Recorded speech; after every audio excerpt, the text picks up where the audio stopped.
नमस्कार, आप देख रहे हैं द इंडिया टीवी और मैं हूं आपके साथ सद्दाम करीमी। कर्नाटका के विजयपुरा में असदुद्दीन ओवैसी को बड़ी कामयाबी मिली है। जी हां, आप बिल्कुल सही सुन रहे, क्योंकि जिस तरह से वहां पर 2 वार्ड में उन्होंने जीत हासिल की है और जो मतलब म्युनिसिपल कॉरपोरेशन का वहां जो चुनाव था वहां पर उनको बड़ी कामयाबी मिली। हालांकि ये कहा जा रहा है कि जो रिजवाना है वो वार्ड नंबर 25 से जीती है और सूफिया जो वहां पर वार्ड नंबर 28 से जीती। ये बहुत ही बड़ी कामयाबी हासिल हुई है असदुद्दीन ओवैसी को। लगातार इस बात को लेकर कहा जा रहा था कि कर्नाटका में जिस तरह से जेडीएस जो है वहां पर किस तरह से जो है अपना परचम लहराते हुए नजर आ रहे थे, लेकिन वहां पर उनको शिकस्त दिया है और असदुद्दीन ओवैसी साहब के पार्टी ने वहां पर परचम लहराया। लेकिन इस बात को लेकर सवाल उठ रहा है कि क्या ये विधानसभा चुनाव में ये जो है खासा प्रभाव देखने को मिलेगा, क्योंकि गुजरात विधानसभा चुनाव को लेकर भी सवाल उठ रहा है और गोपालगंज में उपचुनाव भी होने हैं। क्या इसका असर वहां भी देखने को मिलेगा? अब लोग ये भी कहते हुए नजर आ रहे हैं कि अब हम इससे गोपालगंज भी जीतेंगे और गुजरात भी जीतने की तैयारी में है। हालांकि इस बात को लेकर इसलिए भी जो है सवाल किया जा रहा है क्योंकि जो वहां पर 2 महिला प्रत्याशी ने जो परचम लहराया है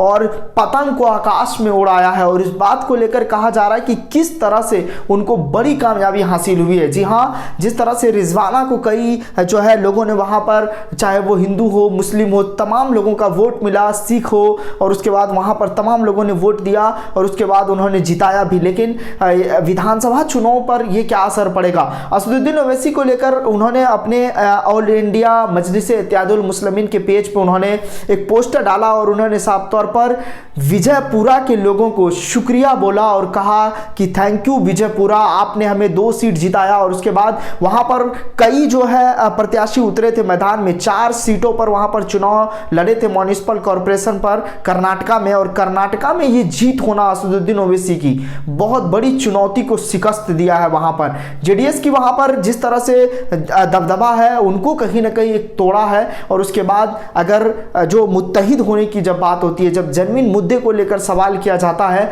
तो असदुद्दीन ओवैसी का नाम आता है। लेकिन सवाल इस बात को लेकर है, सवाल अब भी इस बात को लेकर चर्चा होती है कि क्या वहां पर जो जीत मिली है इसको लेकर क्या कुछ वहां पर नजारा होगा, क्योंकि रिजवाना और सूफिया ने जिस तरह से जीत हासिल की है। हालांकि असदुद्दीन ओवैसी ने अपने पेज से शुक्रिया तो बोल दिया है, मैं भी जिस तरह से वहां पर असदुद्दीन ओवैसी ने ये सवाल खड़े किए हैं इसको भी मैं बताना चाहता हूं कि वहां पर जो सवाल है, उन्होंने कहा कि हम इससे पहले गठबंधन करने की बात कही थी, हालांकि वो नहीं माने, इसलिए उनको नुकसान हुआ है। और जहां जहां पर असदुद्दीन ओवैसी गठबंधन को लेकर सुगबुगाहट तेज होती है, चाहे आप उत्तर प्रदेश के चुनाव को देखिए, उत्तर प्रदेश में उन्होंने भी अखिलेश यादव से हाथ मिलाने की कोशिश की थी, लेकिन अखिलेश यादव दरकिनार कर दिए थे असदुद्दीन ओवैसी को।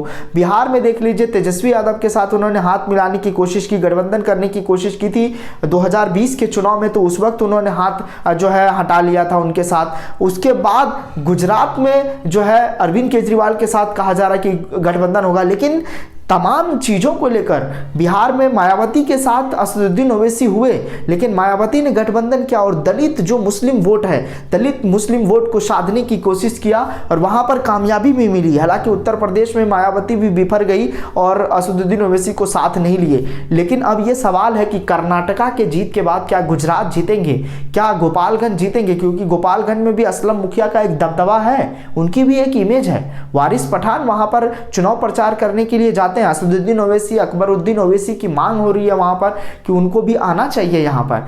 लेकिन अब क्या कर्नाटका में 2 सीट जीतने के बाद जिस तरह से रिजवाना और सूफिया ने जीता है, और उसके बाद जो है सूफिया ने वट्टी से जीत हासिल की है वार्ड नंबर 28 से, और जो है रिजवाना ने वार्ड नंबर 25 से इनामदार जगह से उन्होंने जीत हासिल की है। तो ये बड़ा सवाल है। आप मेरे बगल में वो पोस्टर भी देखेंगे कि किस तरह से जो है वो आपको दिख रहा होगा कि यही दोनों वो प्रत्याशी है जो साफ तौर पर असदुद्दीन ओवैसी का परचम लहराया है और जीत हासिल किया। आप इन दोनों को बधाई भी दे सकते हैं और आप ये कमेंट करके बता सकते हैं कि ये जो दोनों जीती हैं, ये कहीं ना कहीं एक मुसलमान की क़यादत को मजबूत करने की बात हुई है। आप इस मुद्दे को लेकर क्या सोच रहे हैं, आपकी क्या प्रतिक्रिया है, आप हमें कमेंट करके ज़रूर बताएं। आपकी कमेंट का स्वागत किया जाएगा। फिलहाल इस रिपोर्ट में बस इतना ही। बाकी ताज़ा तरीन खबरों के लिए देखते रहे द इंडिया टीवी।